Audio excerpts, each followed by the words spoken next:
नमस्ते। आपका अरविंद गणेश दामले चैनल में स्वागत है। मैं अरविंद दामले आपके सामने प्रस्तुत कर रहा हूँ मेरी ही कुछ रचनाएं।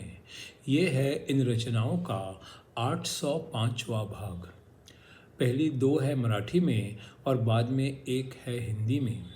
आपको ये रचनाएं पसंद आएँ तो मेरे अरविंद गणेश दामले चैनल को सब्सक्राइब कीजिए, लाइक कीजिए, शेयर कीजिए और बेल आइकॉन दबाना ना भूलिए। तो मेरी पहली मराठी वाली रचना है। एक शेकडो पाय असणारा सेंटीपीड हजारो पाय असणाऱ्या मिलीपीडला म्हणाला, माणसाला फक्त 2च पाय आहेत, पण बघ ते कितीतरी प्रकारे नाचतात. कधीकधी एका पायाचाही वापर करतात. आपल्याला कितीतरी जास्त पाय आहेत, पण आपल्याला आपले पालक नाचाच्या क्लासला घालतच नाहीत. एक शेकडो पाय असणारा सेंटीपीड हजारो पाय असणाऱ्या मिलीपीडला म्हणाला, माणसाला फक्त 2च पाय आहेत आणि बघ ते कितीतरी प्रकारे नाचतात. कधीकधी एका पायाचाही वापर करतात. आपल्याला कितीतरी जास्त पाय आहेत, पण आपल्याला आपले पालक नाचाच्या क्लासला घालतच नाहीत. दुसरी रचना आहे. एकदा सरकारच्या मनात आलं की न्यायाधीश खूप हुशार हवेत. मग त्यांनी सर्व हुशार वकिलांना न्यायाधीश करून टाकलं. आणि नंतर बाकीचे हुशार वकील आरोपींच्याकडून काम करू लागले. आणि त्यानंतरचे हुशार वकील सरकारतर्फे आणि पोलिसांच्या तर्फे वकील म्हणून काम पाहू लागले. त्याचा परिणाम म्हणून सर्व गुन्हेगार जन्मभर आनंदात राहिले. एकदा सरकारच्या मनात आलं की न्यायाधीश खूप हुशार हवेत. मग त्यांनी सर्व हुशार वकिलांना न्यायाधीश करून टाकलं. बाकीचे हुशार वकील आरोपींच्याकडून काम करू लागले. आणि त्यानंतरचे वकील सरकारतर्फे आणि पोलिसांच्या तर्फे वकील म्हणून काम पाहू लागले. त्याचा परिणाम म्हणून सर्व गुन्हेगार जन्मभर आनंदात राहिले. तीसरी जो रचना है वो है निसर्गदत्त महाराज के शिष्यों के साथ के संवाद का।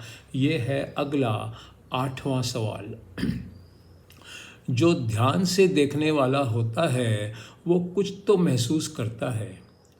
उसका महसूस करना क्या टिकाऊ होता है?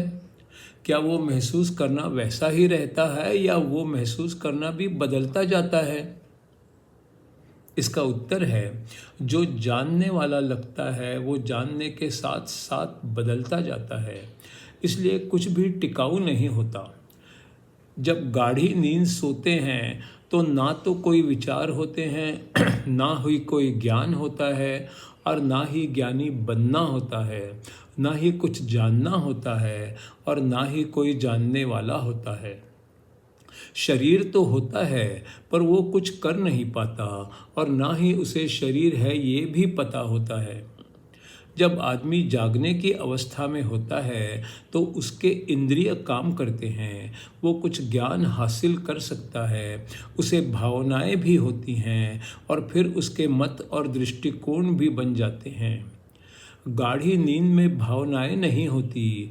गाढ़ी नींद से जागने पर वो कहता है कि उसे तब का कुछ पता नहीं है, पर कुछ था और मुझे पता नहीं है, इसका एहसास तो उसे होता है।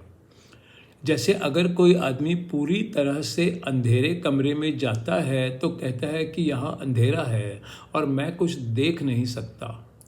अगर कोई पूरी तरह से अंधा आदमी उसी कमरे में जाए तो वो कोई फर्क महसूस ही नहीं करता। उसके लिए तो उजाला ही नहीं होता और इसलिए अलग से अंधेरा भी नहीं होता।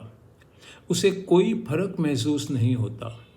इसी तरह जो कुछ हद तक ज्ञानी है वो ही जानता है कि वो बहुत अज्ञानी भी है। जो अज्ञानी है वो जानता नहीं है कि वो अज्ञानी है।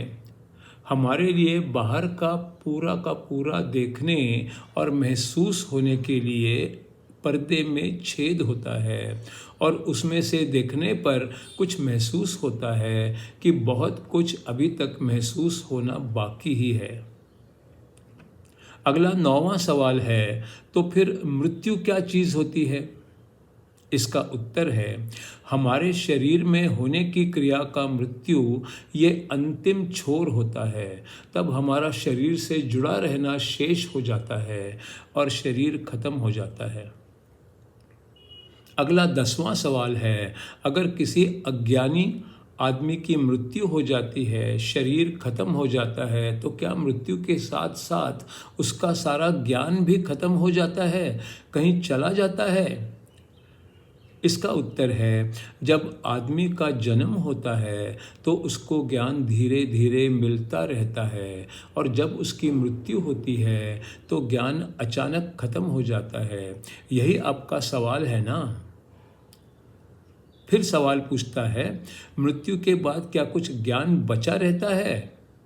इसका उत्तर है मृत्यु होने पर शरीर खत्म होता है पर जिंदगी तो खत्म नहीं होती।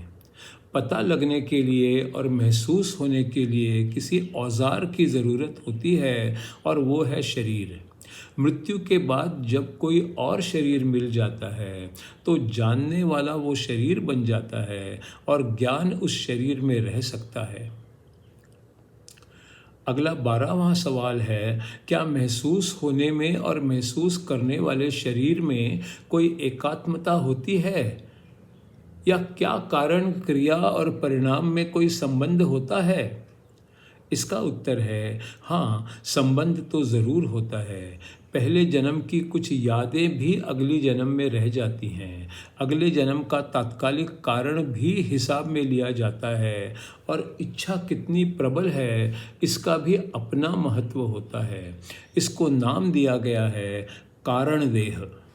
मन और शरीर की इच्छा, किए हुए कर्म और मन में आने वाले विचार, इन सब का अर्थ लगाया जाता है और सबका एकत्रित परिणाम होता है। वो एक ऐसे बादल की तरह होता है जो किसी आकार का इस क्षण दिखता है और जो हर क्षण आकार बदलता जाता है, पर इसमें जैसे कि सत्य एक ही होता है और वो ये है कि बादल होता है।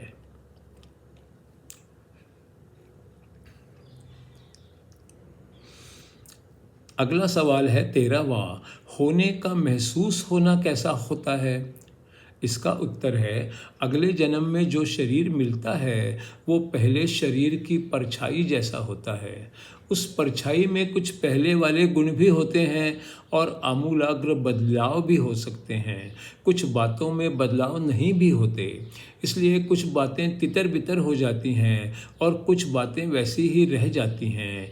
योग की मदद से कुछ हद तक सोच में तरतीब और नियमितता आ सकती है।